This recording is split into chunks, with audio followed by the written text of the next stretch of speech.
All right, let's go over the last function, payment function of section 9.4. Now, when do we use the payment function? Let's read. Oh, we did a lot of work in the previous videos. We use the payment function to calculate the payment required to achieve some financial goal. And just like the present value and the future value function, payment function will also require you to enter 4 inputs. We need to give them the rate, the number of compounding period, the present value. If you're starting with nothing in the account right now, then the present value will be 0. And then the future value, the financial goal that we want to achieve in how many years or how many months. Okay. All right. So I only have 2 examples on the payment function, but I do want to also go over step number 3 of our project number 2, because we are going to be using the payment function to figure out the monthly car payment. Okay. All right. So 2 very great example, I think. Because when we are making an investment or we're making like a savings plan, we put away a certain amount of money, let's say usually every month, right? Instead of just putting a big lump sum of money and waiting for it. And present value function was used to figure out how much money do I need to deposit today. I mean, of course we can deposit, like we can put more payments in, but I think the examples that we went over didn't really have additional payments in addition to those present values, just because I guess some books or some instructors may just use the formula, but since we're using Excel function, we don't really have to worry about the computation. We just need to know that we're providing Excel with the right inputs for it to calculate these answers for us. All right, so let's take a look at the first one. You want to purchase a new car in 4 years. I'm highlighting these key information, okay? And expect the car to cost $53,000. Your bank offers a plan with a guaranteed APR of 5% if you make monthly deposits. How much should you deposit each month to end up with $53,000 in 4 years? So what's the plan for this guy? This person is not trying to make any monthly payments. He just wants to save up $53,000 and pay for the car, and that's it. So what he's doing is saving for the whole price of a car, huh? The car's gonna cost him $53,000, so he's gonna save up all that money, because if you borrow money from these car dealerships or financial institutions and if you get these car loans, then you have to pay them money. So what this person is doing is, this person is saving so that the bank is giving him APR, the interest rate. So I guess that's a good idea, I think. All right, so let's figure out that payment amount for him. So the bank is gonna give this person a 5% APR if this person make regular monthly deposits. So what we're trying to do is, how much should be the payment? What is the payment? If the rate is 5%, but hold on one second, I'm gonna divide this by what number? What do you think? Regular monthly deposits. So I'm gonna divide this 5% by 12, monthly compounding. And then the next one is NPER, the number of compounding period. In other words, how many months do we have in 4 years? And I can figure that out by doing 12 times 4, right? Or 4 times 12. And then what's next? The present value. How much does this person have today? And we're going to assume 0. It didn't say anything about having a certain amount of money put away already. So I'm going to start with $0. But then the future value, the 4th entry, will be the future value, our financial goal. And that's going to be $53,000. So if I enter that much information into Excel, it's going to calculate the amount of payment for me. So let me go ahead and just delete what I had before and type in PMT equals sign PMT 5% divided by 12, comma 12 times 4, comma 0, comma 53,000. And if you enter that, I'm just gonna take a screenshot of this and hit enter. Wow, look.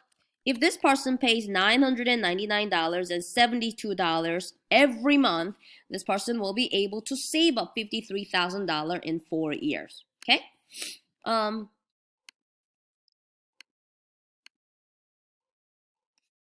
But what we are gonna do for our project is slightly different, because the one that we are doing, guys, we're going to take out a loan, right? But it's really going to be the same thing. How we enter these numbers are going to be the same thing. Where did my answer go? I think I lost my answer. Let me try to bring that guy back in. But this is what I entered in Excel. And then the answer was $999.72. Let me put this in my blank right here. It says, oh, whoopsies, you should invest $999.72 each month. Okay, so that's how we use the payment function. Okay, all right, let's look at the second one, our very last example of section 9.4. All right, suppose a man is 35 years old and would like to retire at age 65. Like my husband's like that. I mean, he really didn't think about savings or retirement plan until like recently. So, you know how some people start at their like 21 and they save for their retirement when they're like in their 20s, early 20s, but you may start a little bit later. That's okay. So 35-year-old want to retire at 65. Furthermore, he would like to have a retirement fund from which he can draw an income of $95,000 per year. Forever. Okay, that sounds great. How can he do it? And is that even possible? I mean, you know how like you pay taxes and later you retire, you'll get some social security, but that's not going to be $95,000 per year. So this person is going to set up some kind of IRA, right? It's some kind of retirement plan. And what he wants is he wants $95,000 per year forever. And that forever part, I mean, it says forever, but he's, he can't live until he's 500 years old. So maybe he's until he passes away, I guess. But these things are real, right? I do have a plan like that too that I'm investing in right now, and I'm just gonna live a healthy life because I want my payment to last as long as I am alive. So let's see, can he do this? Assume a constant APR of 6%. Constant APR of 6%. Let's read some of the notes that I made over here. In order to have a retirement fund from which he can draw $95,000 each year, the annual interest on the balance of the savings account must be $95,000. Okay, so what we want is this: we want to have a big amount of money in this account so that we get interest every year. And that interest, we want that to be $95,000. So even though he draws $95,000 every year from this bank account, the original money, the principal is not going down at all. He has a big lump sum of money. So every year he's just living off of the interest that he's making off his deposit. So I guess when he passes, all that big money will go to his children or somewhere. But that's what can happen, right? The retirement fund that he can draw $95,000 each year. If we just make that to be the annual interest, and if we have a big lump sum of money in the bank account, this can happen definitely. So note that, we're going to solve it backward. APR times total balance is going to give us interest. So what we want is this. We want that interest to be $95,000. So I'm going to go ahead and type in $95,000 on the other side. We want that interest to be $95,000. We're not going to touch the total balance. We're not going to touch the total balance. So once that total balance goes down, $95,000 will go down, right? So APR, what was that constant APR they were saying? Of 6%. So 6% times some big amount of money, I want that to be $95,000. So find the balance required to receive annual interest of $95,000, where APR is the interest rate in decimal form. Well, I'm going to go ahead and, in other words, just solve this equation right here, okay? Divide both sides by, you notice how total balance is getting multiplied by 6%. So what I'm going to do is, and I'll write it step by step so that if you are following the notes, you know what I'm doing. So the first line was 6% times total balance equals $95,000. And guess what I'm going to do to both sides? To have total balance left by itself. I'm going to divide both sides by 6%. Okay, 6%. If I do that, notice the 6% will cancel out, right? I can cancel out these 6% on the left side. This is now gone. Let me see if I can make this a little bit thicker to make it go away. So the 6% canceled out. Cancel on the left side. So what I will get is that total balance is equal to total balance equals and on the right side you're gonna have to just divide 95,000 by 6%. If you don't have a scientific calculator, make sure you type in 0.06 and you are going to get a big amount of money. Why? In order for the annual interest to be $95,000, and it better be a big amount of money that's waiting or just sitting in the bank account. So let me get my calculator and do that. I'm doing 95,000 divided by 0.06, and that amount came out to be, I'm gonna write this down and put some commas, 1583333.33. Okay, so let me put, how much is that? I put commas right there. So all right, in order for this person to get $95,000 every year for the rest of his life, or forever, really, if he can live forever, he better have $1.5 million, $1,583,333.33. If he has that amount in his bank account every year, the bank will give him $95,000 as an annual interest. So what is his goal now? He better save up that $1.58 million, right, before he retires. Then he can live a, comfy life. And that $1.58 million will never go away unless he takes it out. But if his plan is to just live off of that $95,000 every year, that money will stay. And once it's gone, then, it's, what do you call them? Inheritance money? Well, somebody else who he put in his will will get that money. All right, so what do we do now? He can have a retirement fund from which he can draw $95,000 per year by having that $1.58 million in his bank account. So let me go ahead and copy that number down here. Try to fill in these blank as I go on. So now the important question is, how can this person save up $1.58 million before he retires? Can he do that? Well, let's figure out how much money he needs to save every month in order for this to happen then, okay?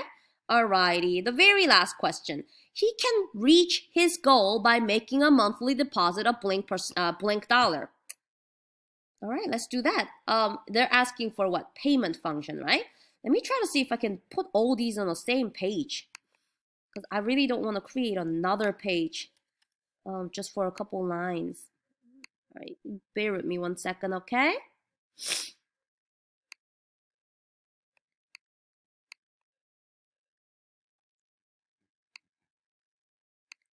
So I just kind of made number one a little bit smaller. All right, so then maybe I can put, yeah, that's good, that's good. All right, I'm good now. I need some more information to answer this question, but I know what I need to use. I need to use the payment function, right?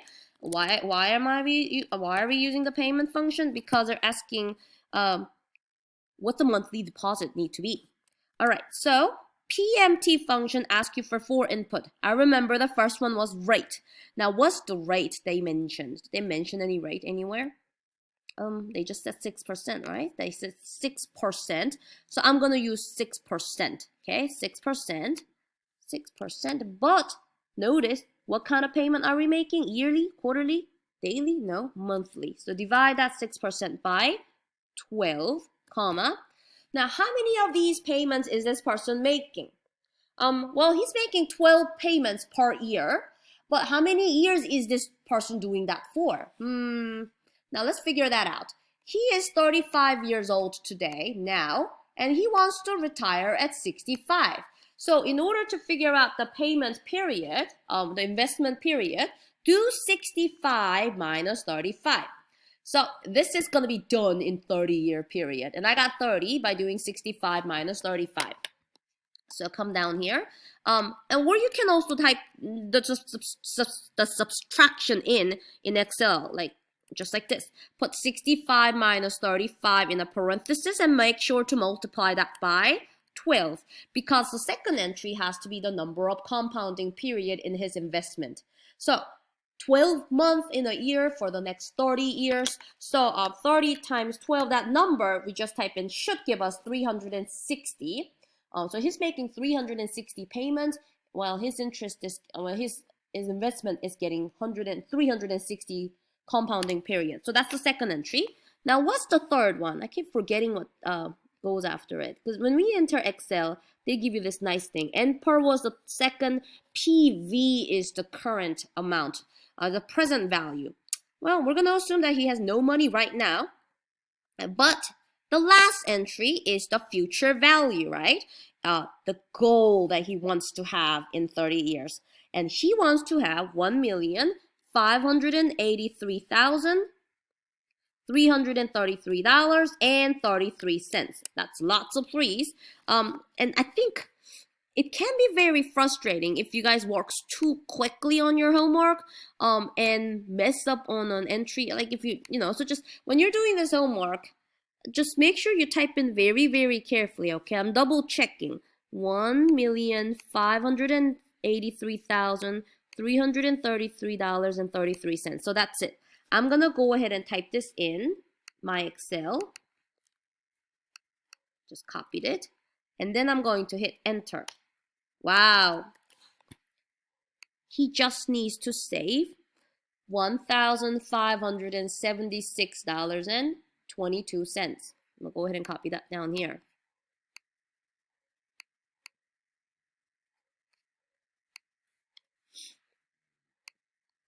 Does that sound a lot? I mean, to have what dollar? How much money? $1.58 million in 30 years, so that he can live off of the interest of $95,000 for the rest of his life, and he will still be able to keep that $1.58 million in his bank account. I think that's a very, very great deal. So I better go out and find someone who can offer me 6% interest rate, so that I can live with that $95,000 every year forever. That sounds like a great deal. So some of you may really, really like this section. Like if you're thinking about going into finance, or like banking, or accounting, I don't know. Hope you enjoy this section 9.4, how we use technology to answer some of the very important questions in life. And that's what our class, quantitative reasoning, is really about, right? So that's it for me this week, 9.4, that's it. But what we just talked about, this payment function, I want to use this to do our project step number 3. So I'll come back and do that very shortly, okay?